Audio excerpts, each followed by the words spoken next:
Hello students, I am Sanjana Kavatagi, Assistant Professor, Department of Computer Science and Engineering, AITM, Belgavi.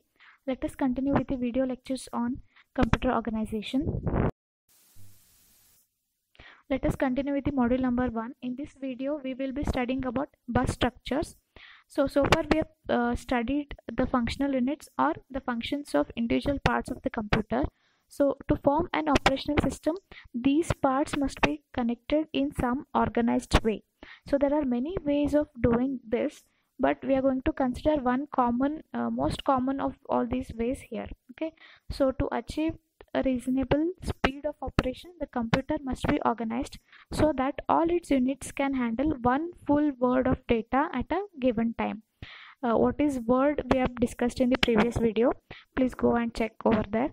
So when a word of data is transferred between units, all its bits are transferred in parallel. That is, the bits are transferred simultaneously over many wires or lines, one bit per line. Okay, so group of lines that serves as a connecting path for several devices is called a bus. So basically, what is bus? It is a group of lines that serves as a connecting path for several devices. Okay, so the data that is being transferred from one unit to another unit within a computer, it is going to be transferred within over a several lines, one bit per line. Okay, so that group of lines is called a bus. In addition to the lines that carry the data, the bus is also having lines for address as well as control purposes. So we have address bus as well as control. Okay, so the simplest way to interconnect all the functional units of a computer is to use the single bus. You can see in the figure, all the units are connected to this bus only. Okay, what are the units? That is input, output, memory as well as processor. All these units are connected to one single bus. Okay. So the bus can be used for only one transfer at a time.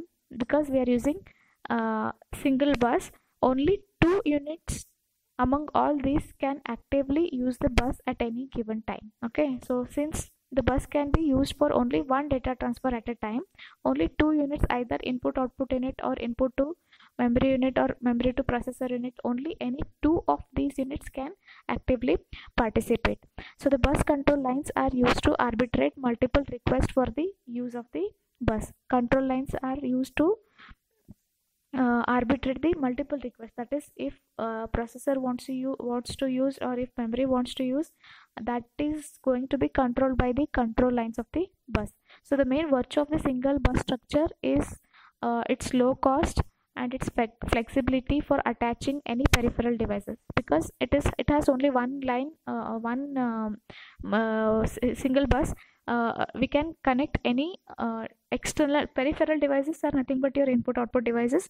It is very easy to connect or remove any extra device.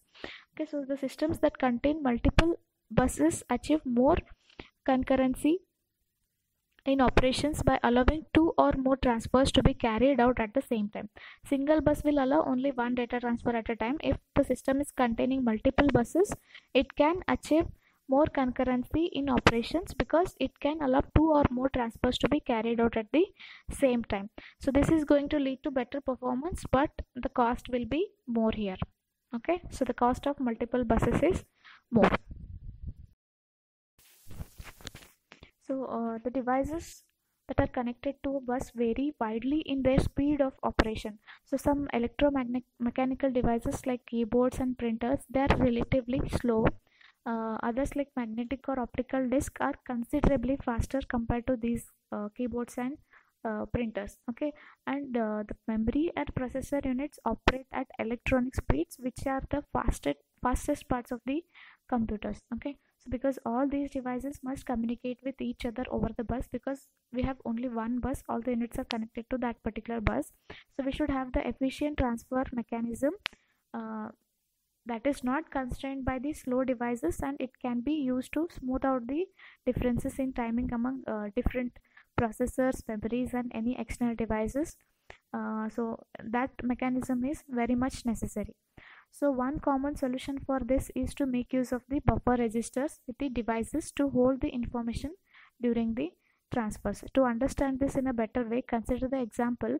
Consider the transfer of an character from processor to a character printer. Okay, so we are printing the data here. Okay, so data will be transferred from processor to printer.